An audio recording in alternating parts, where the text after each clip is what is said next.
Hello Aquarius, welcome to the Plaid Sheep Oracle. This round of readings I'm playing a song from my giant playlist and using that as inspiration for your reading. And you got Cyndi Lauper's She Bop. So Aquarius, these readings are meant to be timeless, not anchored to any particular date, but they are informed by the energies present when I read them. And at the moment, Saturn is passing through your sign. And I think that you have been really feeling that. If you're watching this farther away, somewhere in 2023,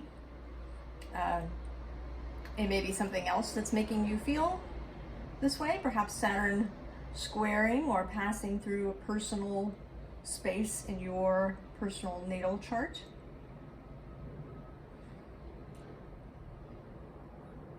Saturn, he is a difficult energy when we are young, particularly. Certainly before that first Saturn return, when we're around 29, 30, we may really feel Saturn as restrictive. And he is the traditional ruler of Aquarius. He is that fixed energy of Aquarius that sits in opposition to the expansive, futuristic Uranus that you have going. And you may normally feel more in tune with Uranus, perhaps, normally, or maybe it's just that Saturn is feeling particularly heavy now as he's squaring Uranus. But you start with this underlying card. It says, against time. And Saturn is kind of time. He's considered the Lord of Karma, the Lord of time. Clocks and things that break time up into even parts are a Saturnian kind of idea. The idea of punching a clock are the restrictive or extra structured aspects of Saturn, rather than his perhaps more expansive version, where he is the structure that lets you expand yourself. But I think you're really right. You're pulling against this clock, and you seem in this picture to be losing a little bit, right? You look a little exhausted. You've been pulling against this clock. And underlying the underlying is this Sea Spirit card. So part of you, right, has this kind of yearning, longing aspect, right? You're pulling against this clock, but part of you, right, is yearning for this moon-like freedom. And we see that again with these two cards. I mean, she's sort of light, but she says what we see. And Saturn is the tangible world. All of the 3D stuff is represented by Saturn. What we see, feel, touch, taste, with the traditional 5 senses. And then this dryad of self-empowerment, to me today, she feels rooted like a tree. And it seems as if she's sort of trying to shake her tree arms at the sky, wanting to move from her rooted space, wanting to fly.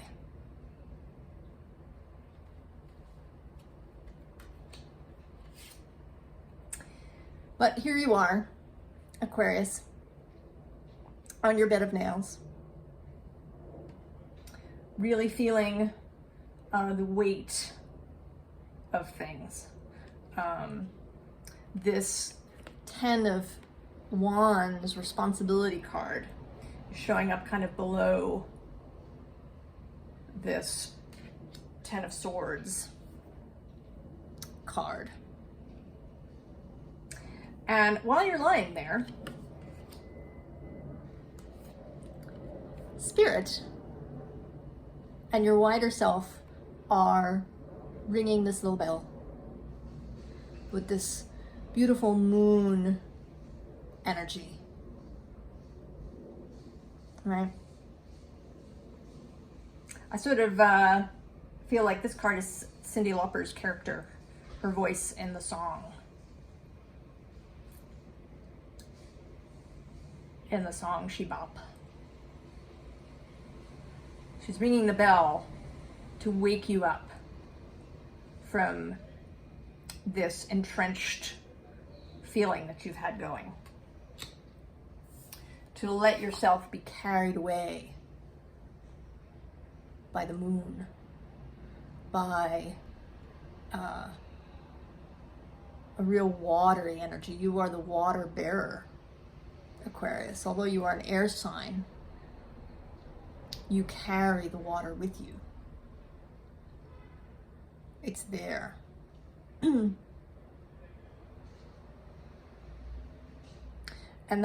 that water can, right, that moon, yin, watery, feminine energy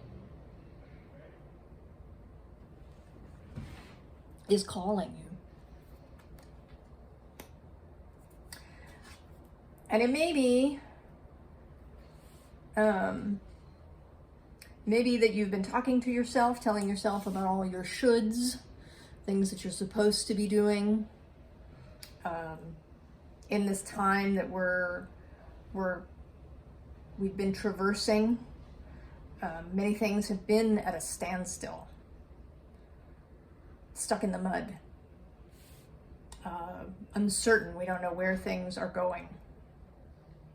And you may have been clinging a little bit to, not just stuck, but clinging to whatever certainty that Saturnian energy can give you. The Death card comes next, but this particular Death card is very wrapped up, right? It's still the kind of cocoon chrysalis stage that you're in, even though this watery energy is calling you. You're wrapped up in the snake and in all these pieces of fabric that are calling you. But then the Death card comes again, except here in the Woodland Tarot, it's very different. This is the repurposing, the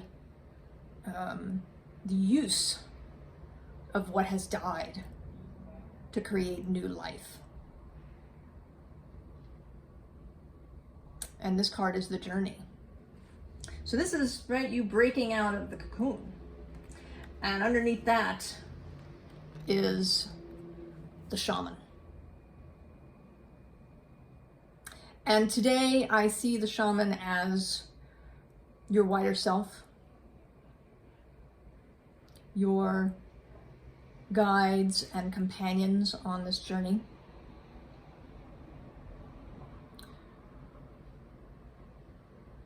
Speaking on your behalf, helping to clear the way for you, Aquarius.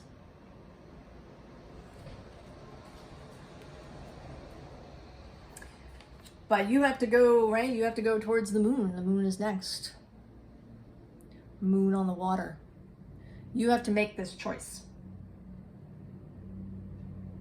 to go and dive into the water.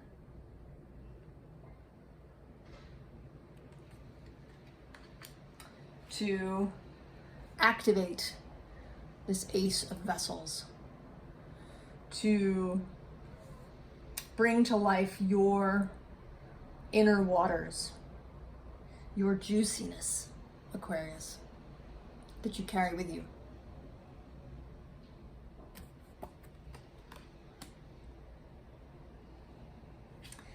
And for part of that transition, right, we have this 10 of Wands, toiling, carrying this large weight of responsibility, perhaps excess responsibility. Maybe you've been trying to future-proof your life, because isn't that a nice idea? It's also a sort of a Saturnian idea to future-proof your life. But of course, change is inevitable, and we have no idea what's really coming. Even those of us who look at the stars through astrology, or who attempt to find the future through various divination methods, even those of us that work in these spaces can only sort of see energies ahead of us. We may get glimpses of where this energy might be taking us, but we can't really see the future because things change in the quantum space. Timelines shift and you shift in them. So you can't really future-proof yourself on the outside. The only future-proofing that you can do is this empowerment of yourself. Changing, right? This is the 5 of Wands. Often in traditional decks, this is a conflict, perhaps, of ideas. But here, it is empowerment. It's using all of these bows, all of the wands you have for your own purposes, and using them yourself, right? It's you. You are what is future-proof by coming into alignment and empowerment with yourself. And when you do that, then you can move. 6 of Arrows, 6 of Swords, transition. Right? You can shift on the waters. This is an air card, but it incorporates the water. Mind and emotion working together. Wind and water. And when you arrive,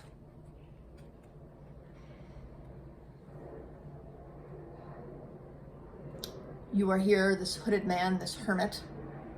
And this isn't today about retreating from the world or doing other hermity kinds of activities. This is about holding your light, your lantern, and listening to messages, right? This little wren here. In this deck, the wren is the Page of Swords, bringing messages. So you're open.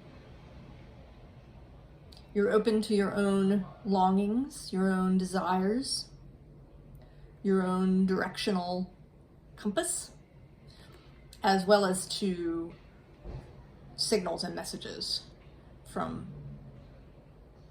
source, from your wider self, from other people. To be able to hear and know which messages are for you and are useful for you.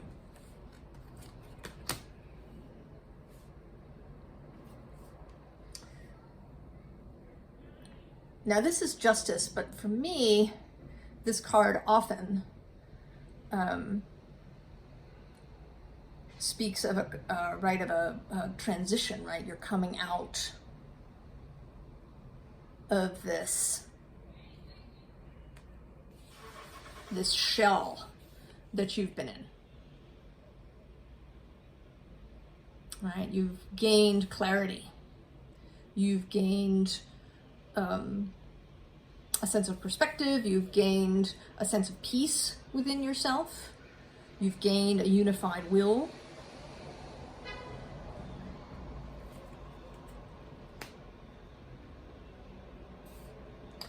And all of that allows you, right, we come to this star, right? And generally, this star that the hermit carries in his lantern is this star, and this is traditionally your card in the Tarot of Aquarius. So you are appearing in your own reading as your fully empowered self. Air and water combining.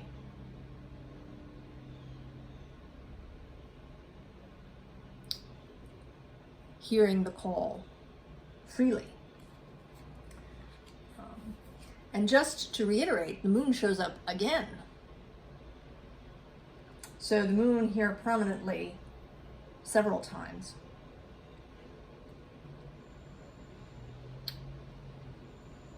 And in this case, there's a sort of ritual aspect to this.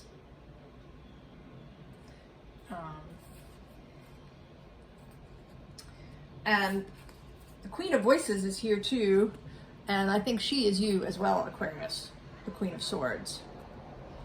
And so there's this grouping where the moon is in the center and you are staring at the moon.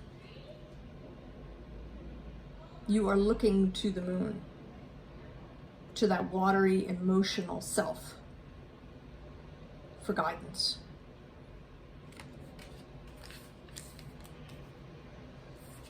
And this leads to inspiration. The Knight of Inspiration, the Knight of Wands.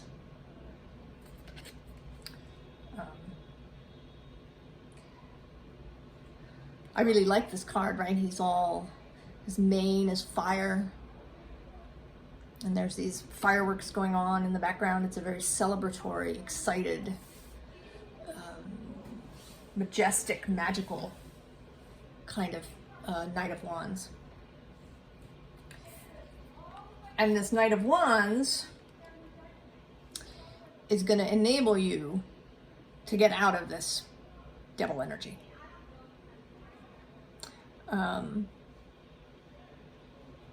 I often like the devil in the tarot. I think he has different meanings. He does stand for Capricorn, traditionally, for Saturn. And different images depict different things. It can be, breaking out, right? There's these puppet strings coming down here, and you're going to break out of them. This inspiration is going to come galloping through and just break those strings, freeing you from this self-imprisonment you've got going. And I think that considering the lyrics of the song, that your path through, that this this moon energy is at least in part about pleasure, personal pleasure. It's possible that this Saturn's passage through Aquarius, wherever he may be passing personally in your chart, that it's made you feel like you have to give up on a lot of pleasure. Whether it's because of financial constraints or feeling like pleasure is somehow inappropriate in the world as it is.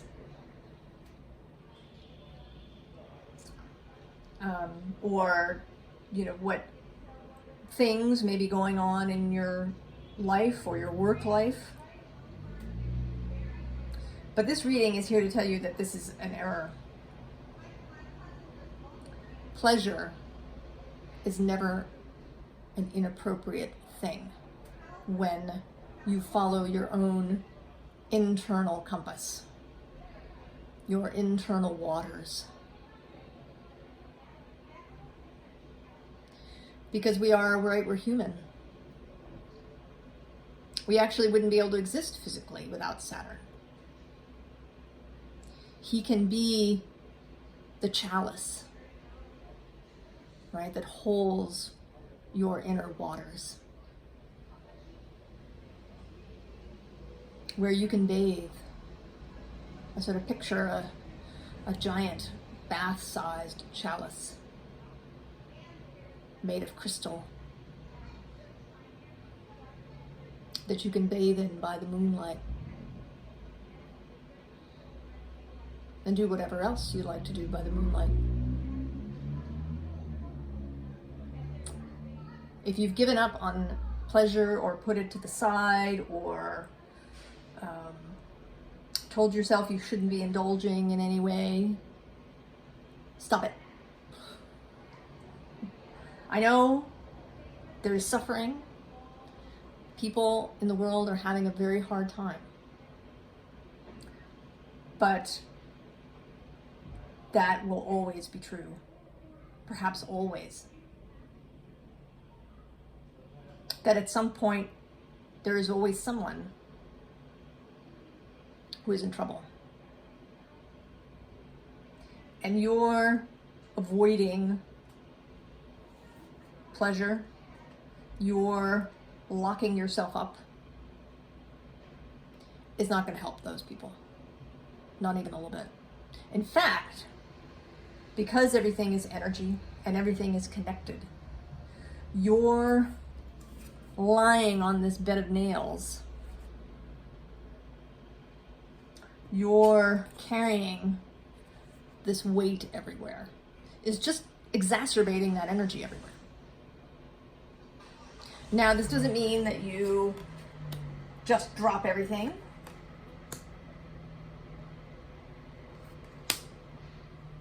Totally drop every responsibility that you have. But it means that you place a good amount of priority on your own inner pleasure, on your own inner waters. You have to cultivate those inner waters. And actually, at this moment on my desk, this card happened to be on the top of this astro deck. And so it's, right, a lovely illustration of Aquarius with the water. You have to cultivate your inner waters, and not just, mind you, so that you can give them to other people. I know that's a favorite example, right? Put on your own face mask in the airplane before you can help, so that you can help others. But that, right, that idea means that you're only nourishing yourself as a path to nourishing others. That somehow your own well-being, your own nourishment, your own juiciness is not reason enough to put that mask on your face. That the only reason you help yourself is so that you can help others. And I'm here to tell you that that is not the case.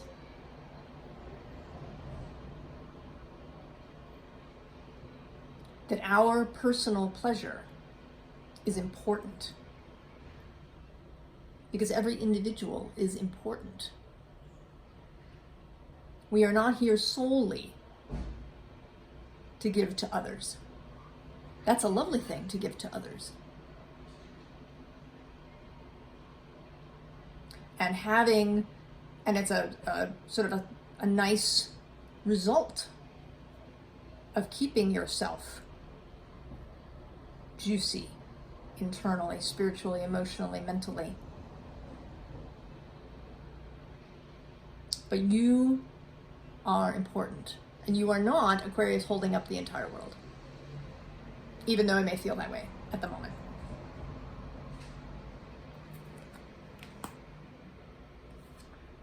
You are not the world tree holding up the entire world. But you are an energy. And what we want, Aquarius, is we want a whole population of people who can feel pleasure without it needing to serve some purpose. Who can feel abundant. Who can feel the joy and beauty of the universe.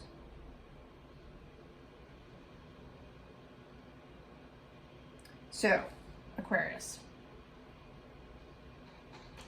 prioritize your personal pleasure. It doesn't have to take over your life, but if you cultivate your inner waters, you will set yourself free and have a more beautiful and flowing life that will benefit you and will benefit everyone else by spreading that energy through the world. I wish you all the best, and I hope you have fun, Aquarius. And I will see you next time. So long.